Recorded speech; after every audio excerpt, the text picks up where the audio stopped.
السلام عليكم ورحمة الله وبركاته. حياكم الله مشاهدي قناة كركوك الفضائية، وأهلا وسهلا بكم إلى حلقة جديدة من برنامج بصراحة معي أنا عمار الصالحي. قانون الأحوال الشخصية، التعديلات المطروحة داخل البرلمان ما بين الرفض والقبول، جدلية هذا القانون وهذه التعديلات، المسائل التي طرحت حديثا من حيث الميراث، من حيث الحضانة، من حيث أمور أخرى سببت رأي ورأي آخر، كان هناك مع وكان هناك بالضد. قسم اتهم بأن مدنية الدولة، مدنية المجتمع سوف تذهب، بالتالي هناك سوف تكون صبغة دينية أكثر على الدولة. أيضا هناك جهات ربطتها ما بين الأمور السياسية والأمور الفقهية. كل هذه الجدلية وهذه المسببات وهذه الإشكاليات سوف أطرحها على ضيفي الكريمين، السيدة حنان قاسم ترجمان المستشارة القانونية، حياك الله وأهلا وسهلا بك ضيفة عزيزة علينا في برنامج بصراحة.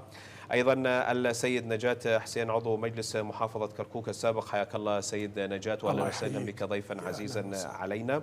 خليني أبدأ وياك ست حنان، موضوع جدلي شائك كان إلى صدى داخل المجتمع، داخل الرأي العام بصورة كبيرة. أكو فد نقاط ما موضحة. خلينا نبدي من حيث انتهى الآخرون. اليوم القانون يستهدف الميراث، الحضانة، سن الزواج، 9 سنوات البنية تتزوج، من غيرها من هاي الأمور اللي أثارت مخاوف بشكل كبير داخل المجتمع العراقي نوضحها. لكن خلينا قبل هذا، احنا فعلا من ناحية قانونية محتاجين تعديل؟ هل اكو مشاكل بالقانون القديم لقانون الأحوال الشخصية بحيث احنا اليوم قدام تعديل جديد ولازم نتوالم مع التعديل الجديد، كون أن المجتمع الواقع تغير، فبالتالي لازم نواكب التطور؟ نعم، شكرا جزيلا أولا على الاستضافة. حياك الله. حقيقة أنا كوني محامية نعم أخليها بجانب، وكوني مسلمة ومن دولة مسلمة تتبع الشريعة الإسلامية، أحب أن تكون بداية حواري بآية قرآنية كريمة. نعم. بسم الله الرحمن الرحيم: ثم جعلناك على شريعة من الأمر فاتبعها ولا تتبع أهواء الذين لا يعلمون. طبعا الإسلام هي عقيدة وعبادة وأخلاق وقوانين، وكذلك الإسلام هو هوية، يعني أيضا فيها قيم أخلاقية وقيم اجتماعية وقيم إنسانية وقيم سياسية. يعني الإسلام لم يضع القوانين خلينا نقول بدون سقف لها، وضع لها سقف أعلى ووضع لها سقف أدنى، وإن قانون الأحوال الشخصية الحالية والتي يتم تعديل عليها كلها تدخل في إطار الإسلام. فعلى بناء على ذلك أنا بدأت حواري بآية قرآنية. ولكن حقيقة نحن نعاني في مجتمعنا الصراع الموجود والمظاهرات الموجودة في المجتمع بين مدرستين. نعم. هناك تنازع بين مدرستين: مدرسة العلمانيين الذي يرى تطبيق الشريعة الإسلامية هي نقيضة للحرية، والمدرسة الإسلاميون يرون بأن تطبيق الحرية أو أخذ بالحرية هي خطر على الشريعة الإسلامية. بين هذين التنازعين وبين هذين النقيضين أصبحنا لا نستطيع أن نحقق شيء في المجتمع. أصبحت طاقات المجتمع الفكرية والاجتماعية كلها تستنزف وتهدر. لا نستطيع أن نصل إلى توازن ووضع حلول لهذه الأمر. العلمانيون يرون بأن الوحي أصبح تاريخا وموروثا لا يجب أن نرجع إليها، والإسلاميون يرون بأن التاريخ والوحي يجب استنساخ. لكن ست حنان، أكو هناك شيء فاصل وهو نعم. الدستور وهو نعم. القانون، فهو من يحكم ما بين المزاجيتين، هي ليست نعم. على مزاج وأهواء البعض دون الآخر. صح، هناك الدستور هو القاعدة التشريعية الأعلى، ولكن هناك معاهدات واتفاقيات دولية أعلى من الدستور العراقي. المعاهدات الدولية تعتمد الحرية، والشريعة الدستور تعتمد على الشريعة الإسلامية، دين الدولة هو الإسلام. فهناك تناقضات، مثل ما قلت لك المدرستين، المدرسة هي الحرية اللي تعتمد الحرية، العلمانيون المعتدلون، نحن نقول العلمانيون التوجهات أخرى، ولكن الاتفاقيات الدولية ملزمة للعراق، والعراق موقع عليها، مثل اتفاقية سيداو، اتفاقية حقوق الطفل. أنا وإن كنت أنا كمحامية وكمسلمة أنا لا أوافق اتفاقية سيداو، فيها نصوص مناهضة للشريعة حقيقة، وفيها خلينا نقول هدر للأخلاق الاجتماعية. يعني احنا ما نقدر نجيب عادات وتقاليد الغرب ونطبقها في مجتمع تختلف اختلافا جذريا. إذا نحن بحاجة نحن إلى في تعديلات صراع بين مدرستين، بحاجة إلى حل متواضع، حد أدنى من التواضع، حتى نقدر نحل القضية ونخرج بقانون معتدل حتى يحمي حقوق جميع الأطراف. نعم، خليني نرجع على حيثية نقول نعم. نرجع إلى أسباب تعديل هذا القانون. حقيقة إذا نرجع إلى عام 1959،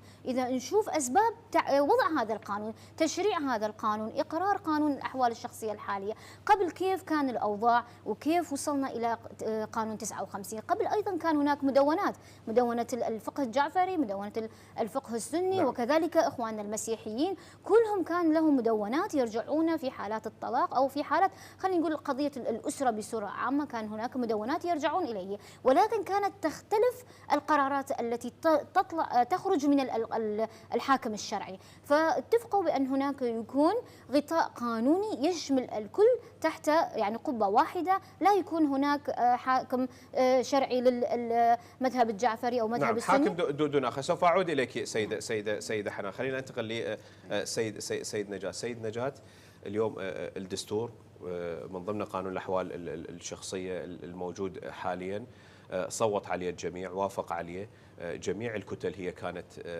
أغلبية أو ذات طابع ديني، وصوتت على الدستور. اليوم شنو اللي تغير بحيث نشهد أكو بعض الأحزاب الدينية اللي تريد تعدل هذا القانون؟ هل هناك صبغة دينية قائمة على حساب المدنية فبالتالي تسند هذا القانون من هذا الجانب؟ نعم، بسم الله الرحمن الرحيم. طبعا بالمناسبة احنا بالعراق عموما على كافة الأصعدة نستمع إلى ذوي الأصوات الصاخبة والعالية. نعم. حتى لو كان بدون تعقل، حتى لو كان بدون إسناد، بدون سند، بدون هكذا، الصوت العالي هو المسموع الآن. مثلا على سبيل المثال ما يحدث الآن، بعدد أصابع اليدين ربما من النساء والرجال يثيرون هذه الزوبعة حول هذا القانون ويخدعون الشارع العراقي. على سبيل المثال كل هذا التعديل والقانون والفلسفة الموجودة بها المستندة على القرآن الكريم، اللي احنا هذا مسلمين، هذا كتابنا اللي لازم نعمل على أساسه، ولكن يثيرون زوبعة على مسائل مثلا على سبيل المثال الكل مركزين على أنه كيف الفتاة 9 سنوات تتزوج، شلون تدير الحياة، شلون، في حين 9 سنوات الفتاة تكلف. أنا عدد من المرات في مؤتمرات نسوية أقول هذه مكرمة أكرم الله تبارك وتعالى بها النساء. الفتاة 9 سنوات عمرها تكلف، التكليف لمن يكون الإنسان الكامل، عليها أن تصلي وتحجب وتعمل كل الواجبات. في هذه النقطة القسم يأخذ من ناحية كامل جسديا، يقول لك هي مو كاملة. نعم. فحتى نفهم الحيثية، 9 سنوات طفلة، 9 سنوات الإسلام يكلفها بالصلاة والصوم والحجاب، هذه الأمور وليس الزواج. أما الآن هذه الأصوات تريد أن تقول للشارع العراقي هل تقبل بنتك 9 سنوات تتزوج؟ يا أخي، الإسلام لم يقل 9 سنوات تتزوج. الوضع الجغرافي حتى الآن في منطقة أفريقيا اللي عايشين، أو الفتاة اللي عايشة على خط الاستواء، تكون أكبر عدديا من حيث السنين ووصولا إلى البلوغ من بقية المناطق. حتى المناطق تختلف، ولكن 9 سنوات هذا التكليف. الآن هؤلاء المعترضين أريد من عندهم شخص واحد فتاة واحدة عمرها 9 سنوات تزوجت، ماكو هذه الحالة، ولكن هم يثيرون لأنه ليست لديهم أوراق أخرى. نعم. بقية الفقرات كلها لا يمكن الغش فيها. أما هذه الفقرة الآن وكأنما يصورون للشارع فتياتكم 9 سنوات تتزوج، 9 سنوات يعني صف ثاني ابتدائي. ولذلك ليس أمامهم إلا هذا الطرق الملتوية كي يريدوا أن يخدعوا الشارع بأن هذا القانون ضد الشعب العراقي وضد المجتمع.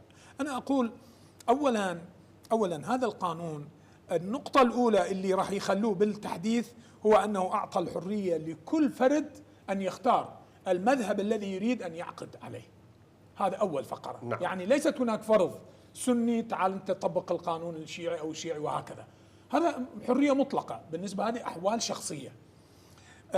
القانون 57 اللي تم وضعه عام سنة 1959 ومن ثم جرى تعديل عليه من قبل النظام البائد، تعديل جزء من القانون الفرنسي، جزء من القانون الكندي اللي ليس له صلة بالمجتمع الإسلامي. الآن هذا القانون هجين من القوانين، فيها جزء من ربما فقرات من الإسلامية وفقرات من الفرنسية وهكذا. من حق المجتمع العراقي أن يدرس بعد 65 سنة، هذا القانون وضع قبل 65 سنة، هذا 65 سنة جرى هناك تحولات وتغيرات. أنا لا أقول الشرع ثابت، ولذلك من حق ممثلي الشعب العراقي أن يفكروا في تعديل وضع، ليس تغيير 100% ولكن تعديل النقاط التي فيها خلاف وتجاوز على حقوق المرأة. طبعا لو نريد أن نحسب عدد الفقرات كثيرة. نعم. وكثيرة سوف نتطرق إليها، لكن جنابك أثرت نقطة سن الزواج. خليني أنتقل من الناحية القانونية. اليوم أني كمجتمع كرأي عام شنو الضامن ست حنان ما مذهب الجعفري الحنفي يقول لك أنا راح أزوج على الجعفري، راح أزوج على الحنفي، أريد أزوج 11 سنة، أنا ما أخالف، 9 سنوات 10 سنوات، القانون يجيز لي. أنتم شو عليكم؟ القانون يجيز لي. هذا ما راح يكون حجة عند كثير من شرائح المجتمع، بالتالي يقول لك أريد أزوجها، أنتم شو عليكم؟ قانون يتيح لي، فراح يكون عنده سند قانوني. حقيقة ما يجري في المجتمع، نعم. هم يزوجون بناتهم بس ماكو 9 سنوات. أنا كمحامية بالمحكمة ما شفت طفلة عمرها 9 سنوات جت تعقد عليه يعني بالمحكمة، حتى وإن كان مع والدها أو مع عمها ما شفنا هاي الحالات.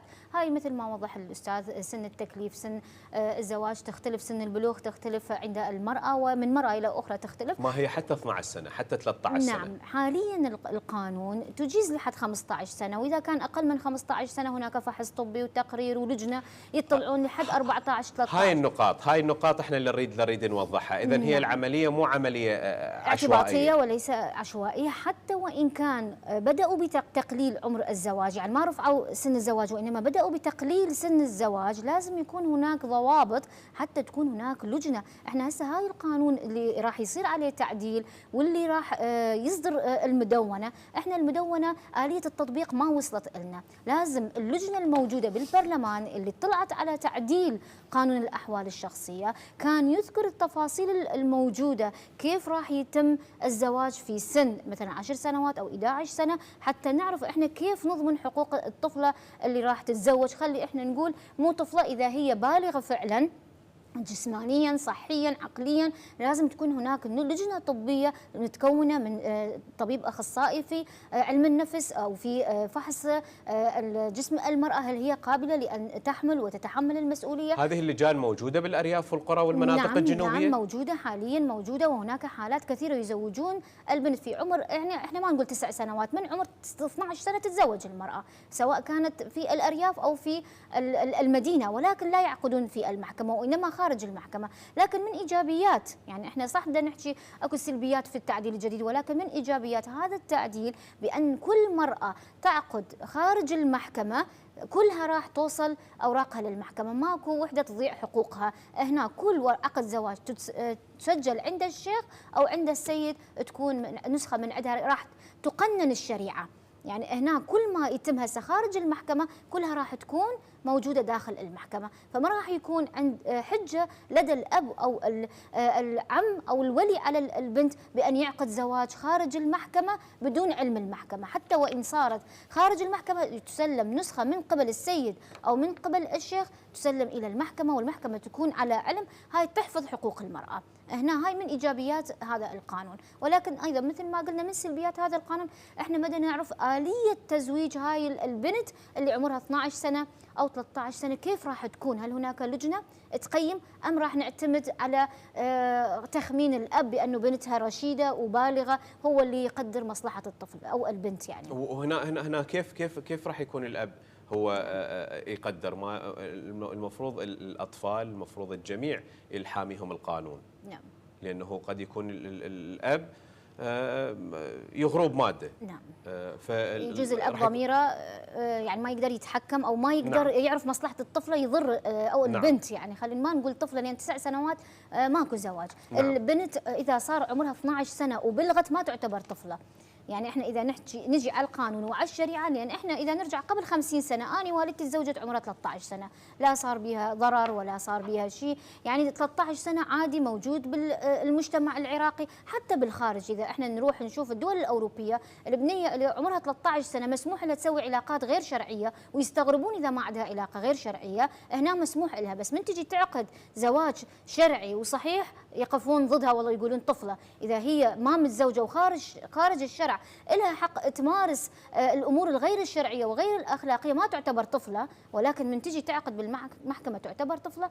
احنا اللي عمر 12 سنه 13 سنه اذا نجي للشرع هي ما تعتبر. نعم. خلينا ننتقل سيد نجاة. اليوم هذا كمجتمع ممكن ما يزود لنا حالات الطلاق داخل المجتمع، كون انه راح يقل سن الزواج او راح يكون على عده مذاهب مختلفه، ما راح يكون سن الزواج معين، فبالتالي راح ممكن نشهد حالات الطلاق بالتالي تنعكس حتى سلبيا على مجمل الوضع العام داخل المجتمع. نعم صحيح. هذا فيما اذا نعم لو كانت زواج الفتاة عمرها 9 10 11 12 13 سنة منتشرة بكثرة. هذه من النوادر، نادرة جدا، حالات نادرة.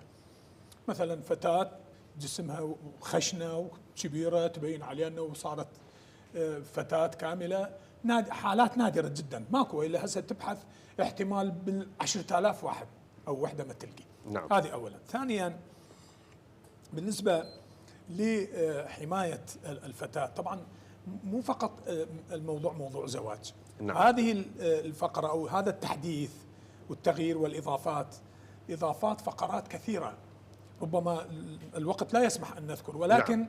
هذه الفقرات والنقاط الشرعية اللي الله سبحانه وتعالى وضع هذا القوانين، هاي القوانين يؤدي إلى حماية الأسرة. الآن نرى كل المحاكم العراقية يقولون كل شهر مثلا هالشهر 10,000 عقد زواج بالمقابل 12,000 طلاق.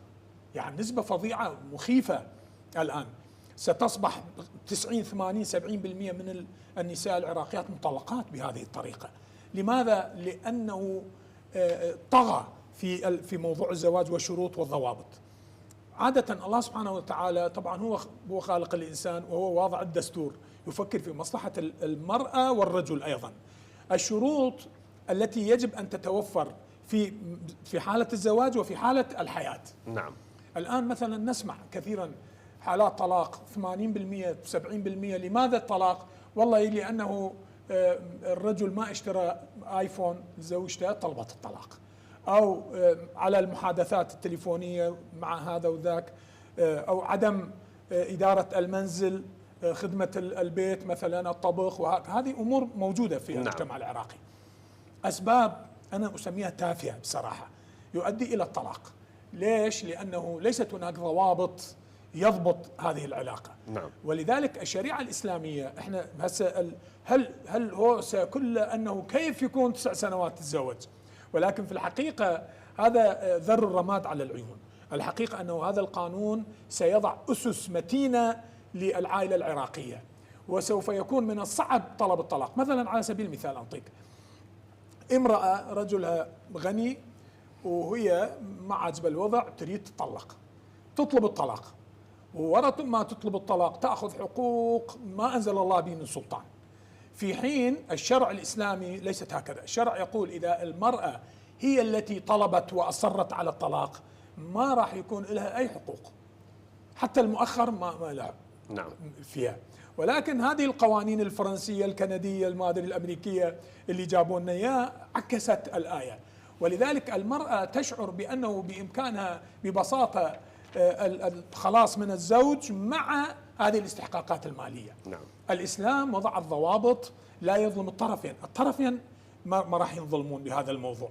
طبعا احنا كمسلمين نؤمن بأن الله سبحانه وتعالى هو واضع الشريعة، وهو يدري ويدرك مصلحة الإنسان سواء كان امرأة أو رجل أين وأين. شوف هسه ربما كثير من المواضيع يطرح الآن وخارج هذا النظام، مثلا يقولون لماذا للذكر حظ الأنثيين؟ هذه بحاجة إلى توضيح وتفسير. نعم. لماذا؟ إلى أسباب مقنعة أيضا وليس مجرد أسباب. لماذا للذكر حق تعدد الزوجات وللنساء ليست هذه الحقوق؟ أيضا هذه نعم. مسألة الشرع يجيبها. لماذا الأنثى تكلف في عمر 9 سنوات والشاب أو الولد 15-16 سنة، يلا تبلغ، يعني فرق 6-7 سنوات. هذا دليل على أنه الفتاة تكون إنسانة كاملة قبل لا يكون الولد إنسان كامل 7 سنوات. هذه مفخرة. نعم. مكرمة للنساء. مثلا لماذا يقولون الحجاب فرضها الإسلام ليضربن خمارين؟ هذه إلى أسباب أيضا لحفظ المجتمع. لماذا؟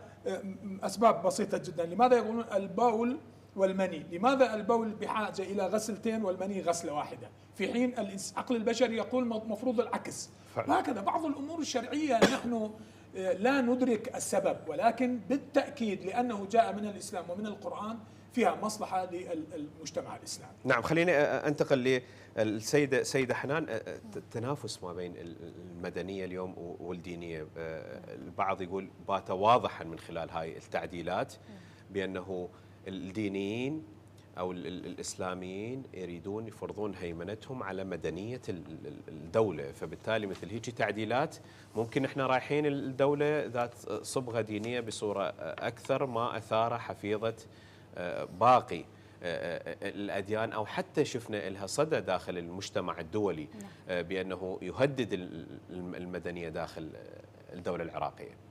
في الحقيقة أستاذ، إحنا إذا جينا شفنا بأن خلينا الدين هو السقف الأعلى في تشريع القوانين، وإذا رفعنا هذا السقف الأعلى كل برلماني يجي بالبرلمان يطرح قوانين بدون ما يكون له حدود يخلي له، يعني يجي يقول قانون المثلية، زواج المثليين راح يمرر هذا القانون، يبيح الزنا، لازم يكون هناك سقف أعلى للدين حتى يقدر عن طريقه يسن القوانين. لازم يكون هناك حدود في تشريع القوانين. إذا أنا خليتها مفتوح على الطاولة يعني ما راح يبقى لا أخلاق ولا شريعة، ولا راح نمسح الدين من المجتمع من الوجود. لازم يكون هناك سقف أعلى احنا نمشي عليها في اختيار القوانين أو في تشريع القوانين واقتراحها وتمريرها في البرلمان. وإذا احنا خليناها بدون سقف احنا ما راح يعني نقدر نوصل إلى شيء لها حدود، لها التزامات معينة.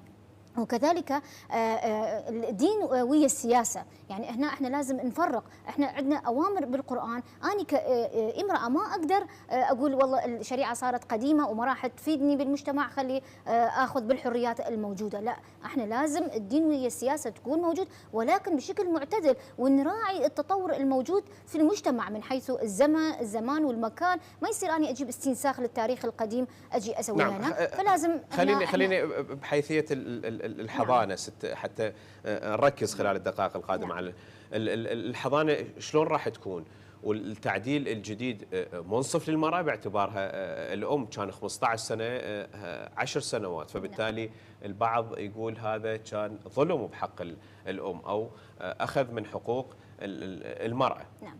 احنا مثل ما قلنا في بدايه الحلقه بانه هذا القانون من شرعه سنه 59 كانت هاي ايضا تابعه للشريعه الاسلاميه. الطفل عمره 7 سنوات كان الحضانه يروح للاب، بس من اجى هذا القانون اخذ الصلاحيه من الاب انطاها للام. نعم. يعني غير سياسه الدوله. حتى الفقه الجعفري او المذهب الجعفري في سنه 59 كان رافض بانه يدخل في هذا القانون بانه الحضانه تؤخذ من الاب وتعطى للام في سن 7 سنوات. المذهب الفقه الجعفري كان معارض، كان يريد يطبق خلينا نقول احكام الشرعيه الموجوده اللي هم يطبقوا، اللي هم عقيدتهم هو اللي هم مؤمنين به، ولكن ما طبق عليهم، فرض عليهم كشريعه او كسياسه في ذلك الوقت، فرض عليهم 15 سنه، لحد 15 سنه فرض على الفقه الجعفري. ولكن في سياسه عبد الكريم قاسم ما قدر يحكي، ووراها اجى النظام السابق ايضا ما قدروا يحجون. اما بعد السقوط سنه 2003 قدموا مشروع قانون او الفقه الجعفري، قدموه رادوا يعدلون عليها لان هم يريدون يطبقون الفقه مالهم، الاحكام اللي هم نعم. يعتمدون عليه. بما انه الدستور ماده 41 انطى الحق لكل عراقي اختيار مذهبه من حيث الديانه او المذهب والعقيده او اختيار اخر، هذا الحق انطاهم يعني صلاحيه بانه هم يدخلون الفقه الجعفري في مظله القانون، هم ما راح يمحون القانون. يعني الناس هنا احنا نريد رساله اطمئنان للناس، يعني اذا انت مو عن الفقه الجعفري. المراه في هذه النقطه نعم. سيده حنان، نعم. راح يؤخذ من عندها الحضانه؟ لا، ما راح يؤخذ من كل المذاهب، فقط اللي هي على المذهب الجعفري اللي هي مؤمنه بهذا المذهب، عندها عقيده بمذهب يعني ال 15 سنه باقيه على المذاهب الاخرى. خلينا نقول المذهب الحنفي او نعم. الفقه السني اللي يعني يعتقد بالمذهب الفقه السني ما راح يطبق عليه الفقه الجعفري. اللي فقط عنده عقيده بالفقه الجعفري من يروح يعقد عقد زواجه بالمحكمه، هذه عقد الزواج اللي هو راح بعد يحكم عليها من حيث النفقه والحضانه والطلاق، وحتى بعد وفاه الزوج القسام الشرعي راح يطلع الميراث راح تتوزع حسب الموجود بالعقد الزواج اللي هي على المذهب الجعفري. نعم. أم على المذهب السني. نعم. خلينا ننتقل للسيد نجاة. مسألة الميراث هواية ثارت بالتعديلات الجديدة. معقولة كإسلاميين كأحزاب إسلامية تطرح تعديلات على أنه المرأة ما تورث، وهم يعني أغلبية المذاهب والأديان أو المذاهب عفوا والإسلام بالذات يأكد على هاي النقطة وسندها القرآن؟ أبدا. شوف، نعم. هسه إن شاء الله اليوم يمكن نقاش حول القانون، تصويت ثاني راح يكون رسمي ينشر بالجرائد والصحف، خلي كل الشعب العراقي يطلعون عليه. نعم. من رابع المستحيلات أن يكون فقرة ضد الإسلام وضد الشريعة الإسلامية في هذه الفقرة. حقوق نعم. الحقوق، شوف، المرأة 4 أصناف: إما أم أو زوجة أو بنت أو أخت. الأم ثابتة بالنسبة للحصة أو من شو اسمه الورث، وكذلك البنية البنت. نعم. وكذلك الأخت. بقت الزوجة حالات، الزوجة ترث، ولكن مثلا فيما إذا الزوجة مطلقة، طلقت نفسها وراحت تزوجت غير شخص، نعم. هنا تختلف المعادلة. وإلا المرأة حقوقها 100% مضمونة، الزوجة ثمن. نعم. أما الفتاة إذا كانت واحد عنده بس ابنية واحدة كل الأموال تذهب إلى الابنية. أما إذا كان عنده ولد وبنية للذكر حظ الأنثيين، أو ولدين وفتاة، وهكذا. نعم. هذه حسابات بالنسبة للوراثة. هذه الزوبعة يثيرونه لأنه ليست لديهم ما يخدشون هذه التعديلات، ولذلك يذهبون إلى بعض الأمور الغير الواضحة المبهمة.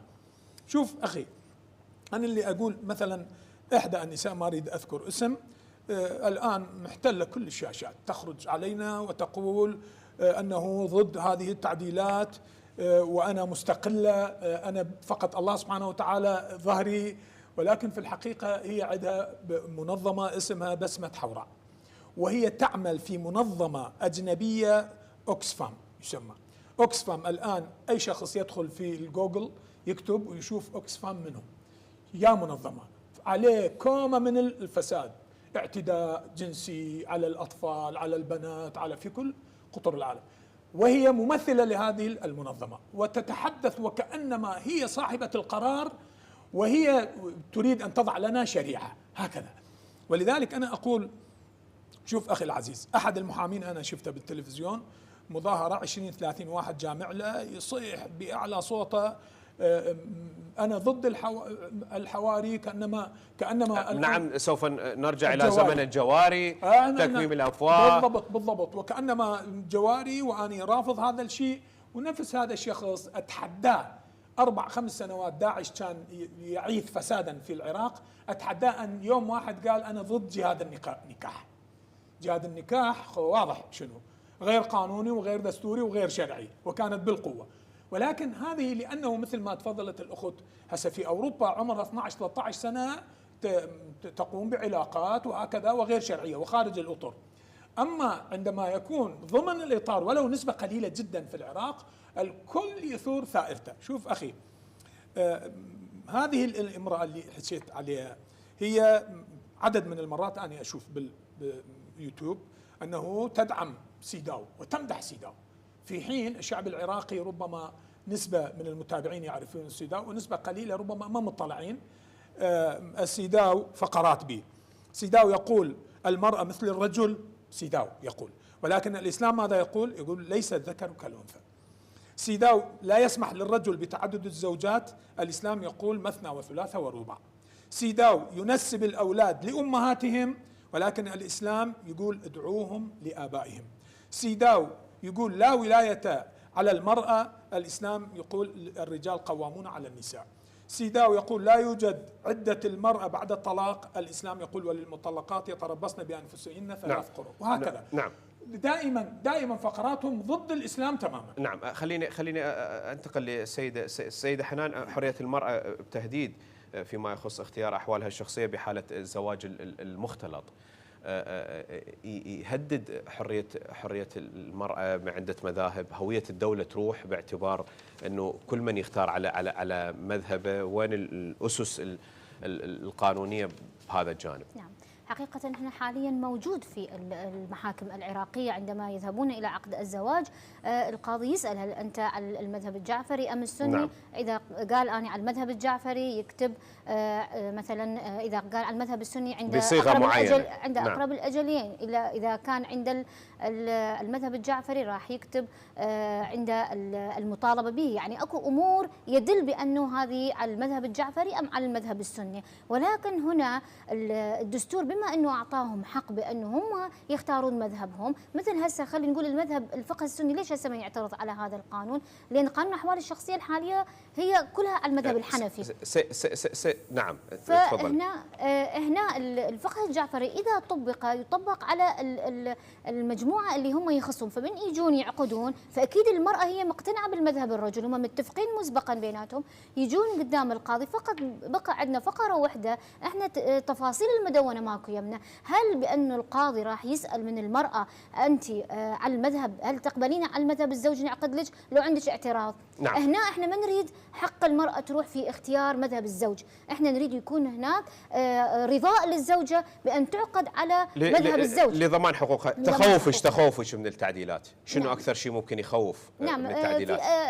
التخوف حقيقة في إذا صار هناك حاكم على المذهب السني وحاكم على المذهب الجعفري راح تضيع هوية الدولة. إذا بقى عندنا قاضي واحد هو اللي يحكم على المذهب الجعفري وعلى المذهب السني، هنا ما راح تكون عندنا. جنابك مع أم ضد هاي التعديلات؟ أنا حقيقة القانون ينطيهم، أنا كقانونية أحكي وليس نعم. كرأيي الشخصي. قانونا هم معتمدين على الدستور. احنا محتاجين قانونيا مثل هيك تعديلات بالقوانين. المذهب الجعفري هم يعني جزء من الدولة العراقية نعم. ولديهم نسبة كبيرة في المجتمع، فلهم حق في شلون المذهب السني هسه معتمد قانونه، هم أيضا لهم حق في اختيار مذهبهم كقانونية. ست حنان يقولون ممكن أكو فقرات بالتعديلات تعالج قضايا القانون السابق كان ما يعالجها، مثل نعم. مثلا هسه احنا دخلنا بعالم السوشيال ميديا نعم. والانستغرام والفيسبوك قبل يمكن ما كانت اكو هيك حالات موجوده، فبالتالي اكو خيانات واكو طلاق قاعد يصير بسبب مواقع التواصل الاجتماعي. ما عالجها القانون القديم، ممكن تعالجها هاي التعديلات؟ اكيد احنا حقيقه المدونه ايضا فيها نقص، خلينا نقول نقص. هم يقولون اذا صار عندنا اذا صار عندنا خلل، خلينا نقول اجى زوجين وعندهم خلاف على المذهب الجعفري والسني متزوجين، المذاهب تختلف، اذا اجوا يم القاضي ما عندها حل بالقانون المدني، القانون الاحوال الشخصيه 59، يتحولون على المدونه. إذا ماكو حل بالمدونة يتحولون على الحاكم الشرعي. نعم. وإذا تحول على خلينا نقول المرجعية العليا، هناك عندهم أيضا المذهب الجعفري عندهم يعني مرجعيات عدة، فإحنا خايفين من هاي الإشكالية الموجودة في المرجعية نعم. العليا. خليني أخذ آخر سؤال من أستاذ نجاة. ليش دائما الموضوع السياسي يبقى هو الطاغي؟ هاي التعديلات راحت على الجانب السياسي، يقول لك هاي القانون مقابل قانون العفو العام، بالتالي أنا راح أمشي للكتل الشيعية الأحوال الشخصية، أنت مشي لي قانون العفو العام باعتبارك سياسي محنك قارئ المشهد السياسي. هل فعلا توقيته بجانب سياسي من هاي الأطراف ومن هاي الأطراف؟ يعني مع الأسف الشديد هذا القانون يمس حياة كل عائلة وليس فقط المجتمع. نعم. كل عائلة توقيته مع القانون العام. خليني أفهم هاي الأمور. هو أريد أقول أنه هذا القانون يمس كل عائلة، بالتالي كل مجتمع، كل المجتمع بشكل عام. ومن المؤسف أن يربط هذا الموضوع المهم والحياتي لكل المجتمع العراقي بحياة آلاف من الناس، ربما فيهم أبرياء وربما فيهم مجرمين. ليس من العدل وليس من المنطق أن يربط هاتين المسألتين في سلة واحدة. من المستحيل أن يرضى الشعب العراقي بهذا. فمثلا التصويت يكون على هذا القانون والتصويت على العفو العام، وإذا كان العفو العام فيه آلاف من المجرمين القتلة السفاحين يطلق سراحهم كالذئاب البشرية على أبناء الشعب العراقي، هذا من الإجحاف. المفروض أن يكون كل قانون على حدة. اللي عنده اعتراض على هذا القانون يتفضل. بصبغة سياسية مع الأسف بالتأكيد. شوف، نعم. مو بس هاي، حتى في موضوع المشاريع. طبعا احنا عدد من السنين، أكثر من 15 سنة دائما الموازنة يتأخر 7 سنوات 8 سنوات. ليش؟ حصة الأقليم، حصة الوزارة، نعم. يتلاعبون بالألفاظ ما شفنا تعقيب سني او تعقيب كردي، كله ذهب للشيعة والمذهب الجعفري. نعم. صارت براسهم. لأنه تعديل مقدم من قبلهم. الإخوة الكرد ما يعترضون، والإسلاميين السنة ما يعترضون، لأنه هم يدركون أن هذا الأمر طبيعي. ولكن المصيبة في أصحاب الأحزاب أو المجتمع المدني اللي عندهم تمويل من الخارج، يضغط عليهم كي يثيروا هذه المواضيع. المطلوب من قبل أعداء الشعب العراقي إثارة أي موضوع ولو كانت صغيرة، نفخه وتضخيمه وتكبيره كي يحدث مشكلة في العراق. نعم. طبعا اشكرك جزيل الشكر سيد نجاة حسين عضو مجلس محافظة كركوك السابق على كل الايضاحات اللي ادليت بها، وشكرا لتلبية الدعوة. اشكرك جزيل الشكر سيدة حنان قاسم ترجمان المستشار القانوني، اشكرك جزيل الشكر على كل الايضاحات اللي ادليتي بها. طبعا الموضوع شائك معقد، اكيد من راح مثل ما ذكر سيد نجاة من راح ينشر وتنشر التفاصيل بصورة اكثر، والصيغة القانونية والتصويت القانون بشكل عام راح نجي بحيثياته وتفاصيله، وان استضافة اخرى لتكملة القانون وكل حيثياته. أشكركم جزيل الشكر لانضمامكم إلينا في برنامج بصراحة. أيضا مشاهدينا الكرام الشكر موصول إليكم، ومستمرون معكم في برنامج بصراحة في مختلف المواضيع المثيرة للجدل والتي تمس حياة المواطن في كركوك وفي عموم العراق بشكل عام. تحياتي وتحيات فريق العمل، السلام عليكم ورحمة الله وبركاته، إلى اللقاء.